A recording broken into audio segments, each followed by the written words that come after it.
So today I'm just gonna show how to charge a heat pump in heating mode.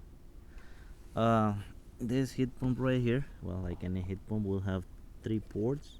We have the liquid line and the suction line. This is a Lennox, so we're hooked right here. So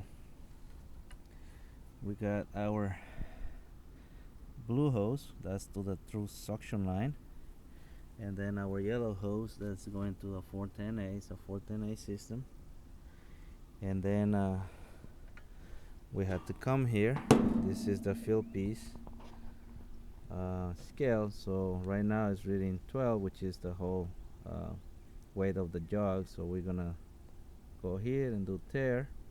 That will zero this thing out, and now we got ounces and pounds. So in the recent training that I attended for fill piece tools, it's always gonna be negative. That was one of the things that I was always questioning, why it shows negative. And what they want is to show that refrigerant left the jug.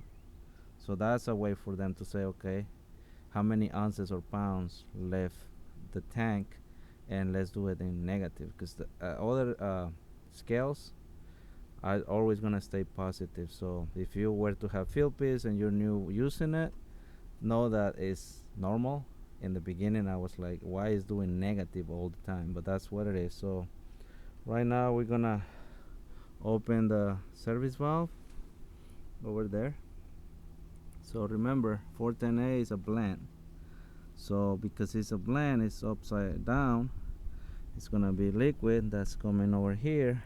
I have 410A in here, so I'm not gonna purge, but that's what we normally have. So now we're gonna connect the unit, the disconnect switch, and this thing should crank. We have it called to 74 inside. So now Rich is gonna connect it. This is a two-stage unit as well, so we can tell over here my pressures are gonna go out. That's what the true suction is reading right now. It's gonna be dropping. So when I'm ready to charge the system, what I'm gonna do is that I'm gonna open this port. So now we're gonna have refrigerant sitting right here, and then it's gonna go through the suction line. And then we're gonna do, like, probably 2 ounces at a time or 3 ounces at a time.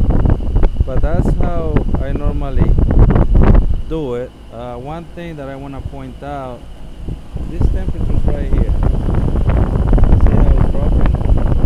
Anything below 32 is telling us that it's gonna freeze out. I'm gonna charge based on that. I'm not gonna use superheating or subcooling, but you can see how it's dropping, right? I know it takes like 10 minutes to do it, but we've been here before.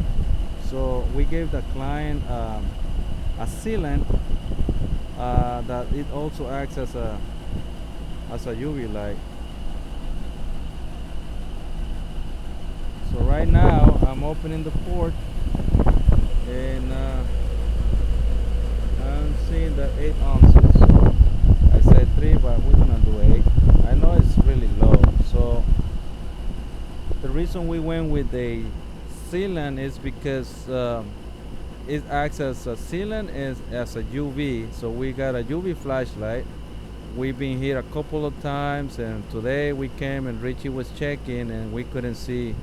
There is no signs in the coils outside or inside. So process of elimination is telling us that it's probably in the line set. It's a new construction, but running a line set here is almost impossible. So we're kind of like helping the homeowner to save at the same time, but at the same time solve the problem, so he doesn't only use the unit in history. But that's how you charge a system on heating mode, always through the suction line. 410A always upside down. And now we're just gonna wait. So I'm predicting about 2 pounds altogether. So we got 10 ounces so far. But that's how you charge a system in heating mode. Okay, I hope this helps somebody out there. Just keep doing what you're doing. Thank you.